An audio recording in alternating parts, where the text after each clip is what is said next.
मजराई के महल के आसपास नए लैंडस्केपिंग कार्य ने शांतिपूर्ण रास्ते, बाग बगीचे और मनोरम दृश्य तैयार किए हैं जो प्रार्थना और ध्यान के लिए आमंत्रित करते हैं। यह आगंतुकों को इस पवित्र स्थल से लंबे समय से जुड़ी शांतिपूर्ण भावना का अनुभव करने की अनुमति देता है।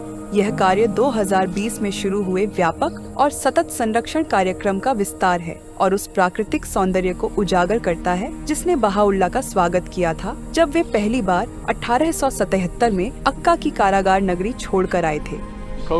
बगीचे को डिजाइन करने में अपनाई गई एक दृष्टि यह थी कि यह पता लगाया जाए कि बहाउल्लाह जब यहाँ आए थे तब बगीचा कैसा दिखता था, लेकिन इसके बारे में बहुत कम दस्तावेज उपलब्ध थे।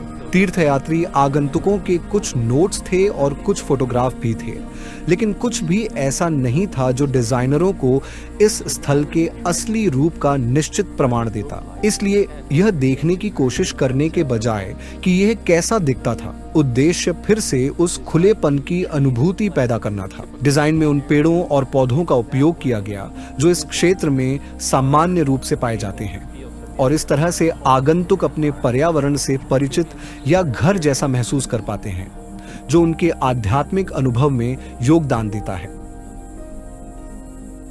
पक्के फर्श के सुगम मार्ग यह सुनिश्चित करते हैं कि सभी लोग बगीचों का अनुभव कर सकें और विचार पूर्वक रखे गए बेंच प्रार्थना और विश्राम के लिए स्थान प्रदान करते हैं। स्थल को पश्चिम और पूर्व में अलग अलग क्षेत्रों में व्यवस्थित किया गया है।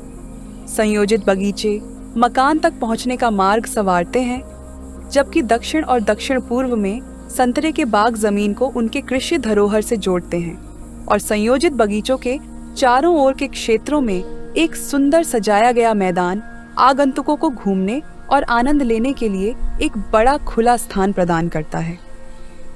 मकान के पास ही एक पुनर्स्थापित उस्मानी कालीन नहर, एक तालाब और एक कुआं स्थित है। हाल ही में हुए लैंडस्केपिंग बगीचे के विकास की केवल शुरुआत है, क्योंकि कई नए लगाए गए पेड़ों को परिपक्व होने में लगभग 20 साल लगेंगे। फिर भी डिजाइन यह सुनिश्चित करता है कि इसके दृश्य और स्थान निरंतर विकसित होते रहे। यह शांति की एक गहराती अनुभूति और आध्यात्मिक पुनर्नवीनीकरण को बढ़ावा देता है, जो उस ग्रामीण परिवेश की याद दिलाता है जिसे बहाउल्लाह ने 1877 में अक्का की दीवारों में 9 वर्षों की कैद के बाद देखा था। जैसे जैसे व्यापक संरक्षण कार्यक्रम आगे बढ़ेगा, मजराई के आसपास का क्षेत्र समयानुसार सार्वजनिक उपयोग के लिए तैयार हो जाएगा और आगंतुकों को प्रकृति की शांति के बीच प्रार्थना के लिए एक अनुकूल वातावरण प्रदान करेगा।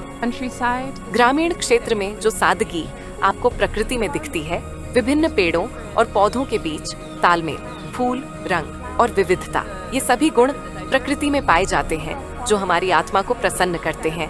और ये ऐसी बातें हैं जिन पर आप ध्यान लगा सकते हैं, जिनके बारे में आप सोच सकते हैं और जिन्हें आप अपनी जिंदगी में उपयोग करने की कोशिश कर सकते हैं।